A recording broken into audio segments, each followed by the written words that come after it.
Hello friends, எல்லாருக்கும் வணக்கம். இன்றைக்கி நம்ம வீடியோவில் என்ன பார்க்க போகிறோம் அப்படின்னா, தேங்காய் தோசை எப்படி பண்ணலாம் அப்படின்னு சொல்லிட்டு பார்க்கலாம். அதுக்கு நீங்கள் தொட்டுக்கிறதுக்கு தேங்காய் சட்னி வச்சு சாப்பிட்டீங்க அப்படின்னா அவ்வளோ சூப்பராக இருக்குங்க. ரொம்ப சிம்பிளான டிஷ் தான். எப்படி பண்ணலாம் அப்படின்னு பார்க்கலாம். அதுக்கு முன்னாடி இந்த சேனலை வந்து சப்ஸ்கிரைப் பண்ணல அப்படின்னா மறக்காமல் சப்ஸ்கிரைப் பண்ணிவிட்டு பக்கத்தில் இருக்க பெல் பட்டனையும் கிளிக் பண்ணிக்கோங்க. தேங்காய் தோசைக்கு வந்து ஃபஸ்ட்டு வந்து நம்ம அரிசி ஊற வச்சிடலாம். அரிசி நீங்கள் எந்த அரிசி வேணாலும் எடுத்துக்கலாம். இட்லி அரிசி, ரேஷன் அரிசி, இந்த மாதிரி எது வேணாலும் எடுத்துக்கலாம். நான் வந்து இட்லி ரேஷன் அரிசி எடுத்திருக்கேன். 2 கப் அளவுக்கு எடுத்திருக்கேன். இது கூட வந்து 1 டேபிள் ஸ்பூன் அளவுக்கு வெந்தயம் வந்து போட்டுக்கோங்க. இது வந்து ஒரு 4 to 5 hours நல்லா வந்து ஊறட்டும். நீங்கள் மார்னிங் பண்ணுறதா இருந்துச்சு அப்படின்னா நீங்கள் மதியமாக ஊற வச்சுட்டு நைட்டு வந்து அரைச்சி வச்சுக்கோங்க. இப்போ இது 4 to 5 hours நல்லா ஊறட்டும். பாருங்கள், இது நல்லா ஊறிடுச்சு. இப்போ இதை நம்ம நல்லா வாஷ் பண்ணிவிட்டு மிக்ஸி ஜாரில் போட்டுக்கலாம். ரொம்ப அதிகமாக இருந்துச்சு அப்படின்னா கொஞ்சம் கொஞ்சமாக 2 டைம் போட்டுக்கோங்க.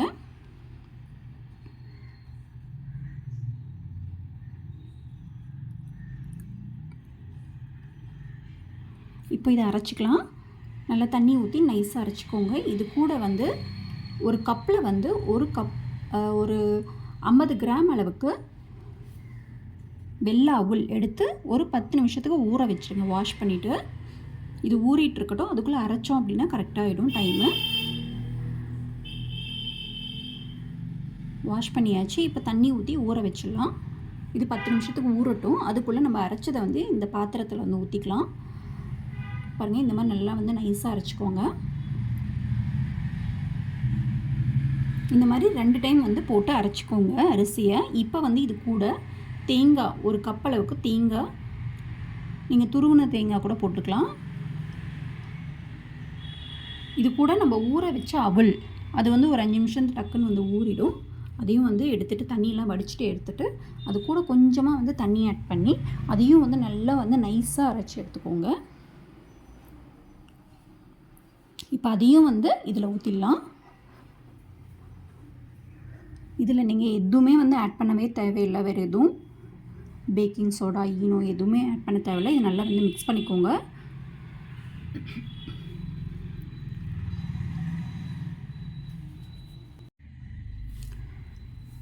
நல்லா வந்து மிக்ஸ் பண்ணிக்கோங்க. இப்போ இது வந்து ஒரு 8 ஹவர்ஸ்க்கு நல்லா வந்து புளிக்கட்டும். அப்படியே வந்து க்ளோஸ் பண்ணி வச்சுடுங்க.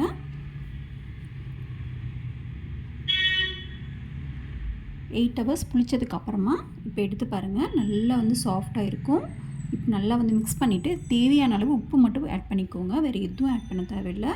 இது கூட 1 டேபிள் ஸ்பூன் அளவு சர்க்கரை ஆட் பண்ணிக்கோங்க. அந்த டேஸ்ட் நல்லாயிருக்கும்.